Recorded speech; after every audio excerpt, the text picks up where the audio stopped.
Today, we're going to be talking about potentially the biggest update we've had yet around the confirmation that Xbox games will indeed be headed to Nintendo platforms in addition to PlayStation 5 from the sounds of things. We've known for a while now that following the closure of the Activision Blizzard merger, that Nintendo already has a contracted 10-year deal for Call of Duty games to be supported on their platforms for the next 10 years. That's great news, obviously. But then you have all of these rumors popping up recently that games like Hi-Fi Rush and potentially even Sea of Thieves are going multi-platform. These are, of course, Microsoft first-party studio games. Think of things like Sony putting God of War on the Nintendo Switch and Xbox. That's how big of a deal this potentially is. We also talked about some comments from Microsoft CFO where he did say that their broader plan would be to expand out to other consoles about a few months ago, but the writing really wasn't on the wall until we started to have insiders say that they know multiple first-party Microsoft projects are indeed headed to other consoles. It's not anything new. If you look around at Minecraft, the Ori games, and multiple others, we have first-party Microsoft published games on Nintendo Switch already in addition to other consoles. But now, as of today's video, the report we're going over, we have direct quotes from the CEO of Microsoft himself doubling down on this strategy and really signifying that Xbox, the brand, is pivoting in a big way in their overall strategy for the gaming market, and that means potentially having most of the major first-party exclusive Microsoft IP playable across all consoles. And we're going to unpack all of this right after you like, subscribe, and turn on your bell notification to join Sunbro Nation if you're new here. And with that, we have to hop over to Twisted Voxel, where they do have a good write-up on exactly what was said from Mr. Satya Nadella, the CEO of Microsoft. And recently, there was a news headline going around that, yeah, Microsoft is actually, as of right now in 2024, the most valuable company in the world, just barely passing up Apple recently. So some interesting words to pay attention to here. And you can see the following article, which reads, Microsoft confirms plans to release Xbox first-party games across all platforms, including PlayStation.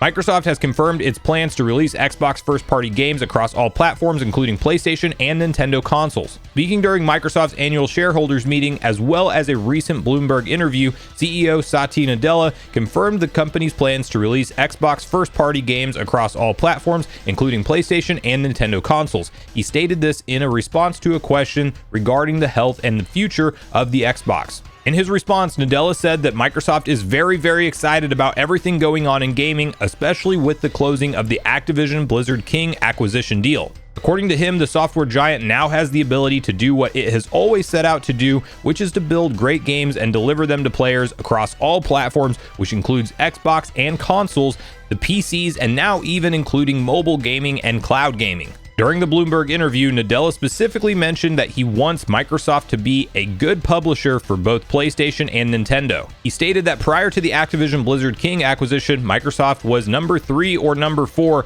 and now post-acquisition, he believes that the company has a chance of being a good publisher on Sony, Nintendo, PCs, and Xbox.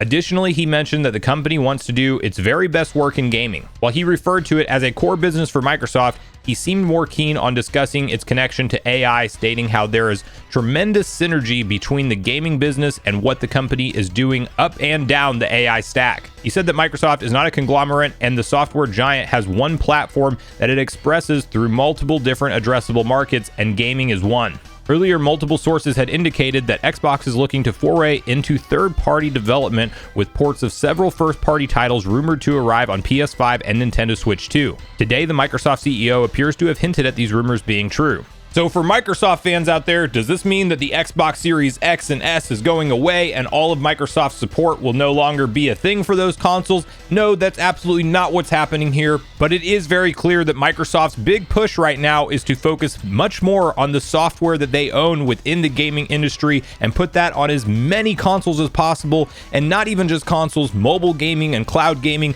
They are looking at this from a different perspective than trying to have you, the consumer, buy their first-party hardware to play their first-party exclusive games, and rather they're going to start to branch out all of those first-party exclusives to other platforms, which, to be clear, might be the only way that they can really survive in this market when Nintendo has 130 plus million users sitting on the Nintendo Switch and the PlayStation 5 is quickly gaining a ton of ground in this console generation. 2023 was an astronomical year for PlayStation 5 sales, and it just simply doesn't make financial sense for Microsoft not to sell to those giant audiences. And we've talked talked about Nintendo and Microsoft's close working relationship and how maybe they don't view Nintendo as such a direct threat like they do to Sony, so maybe we would see more first-party games on the Switch as opposed to the PlayStation 5. But from these particular comments, it really seems like Microsoft doesn't care where their games end up as long as their games are playable and they are getting a piece of the revenue from publishing them. So does this mean a service like Game Pass might come to the Nintendo Switch or even potentially the PS5? Well, no, I don't think that that's going to happen anytime in the foreseeable future either,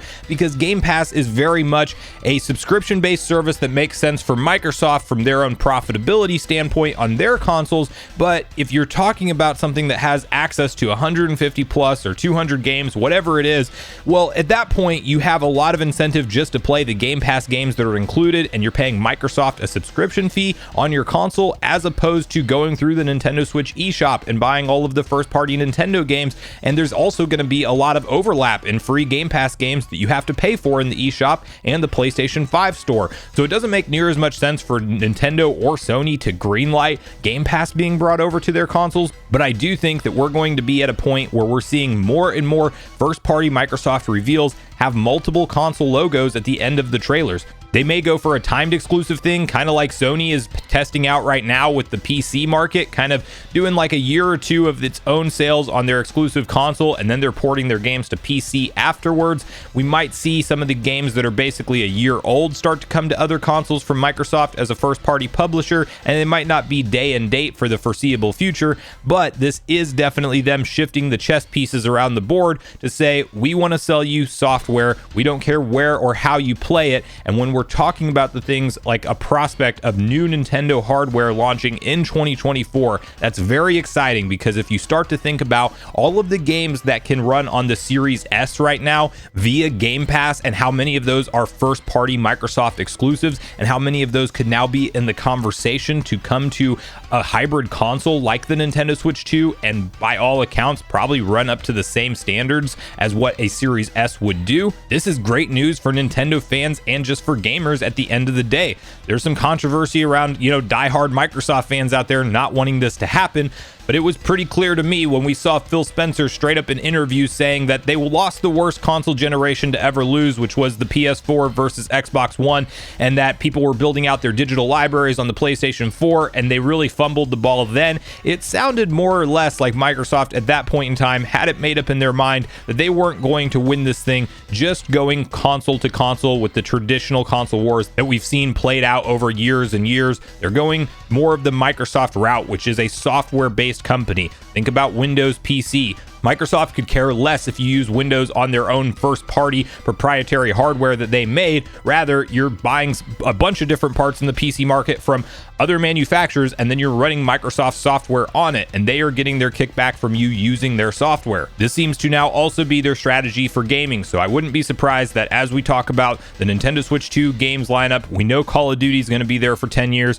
but I think we could also be talking about many of the first-party Microsoft exclusive games that are tied to Xbox right now also being in that conversation. And that's really where I want to hear from you guys at this point in the video. What's your personal thoughts and opinions on Microsoft going multi-platform? Do you think that it's bad news for them and it just spells that they're going to exit the console hardware market altogether? Or do you think that this is just part of their broader strategy to generate more revenue and get more game sales? And if anything, it's just a net benefit for consumers and gamers at the end of the day, because that's how I feel about it. And which first-party games that are exclusive to Microsoft consoles today would you hope that we see come over to something like the Nintendo Switch 2 or even the PlayStation 5? So regardless of your thoughts and feelings on everything we talked about today, I do look forward to hearing from you all in the comments down below before you leave the video, as I do look forward to getting back and forth conversation started with you all around these topics. Go watch the video on screen next if you haven't already. Also make sure you like, subscribe, turn on your notification bell, and I will see you guys in the next video.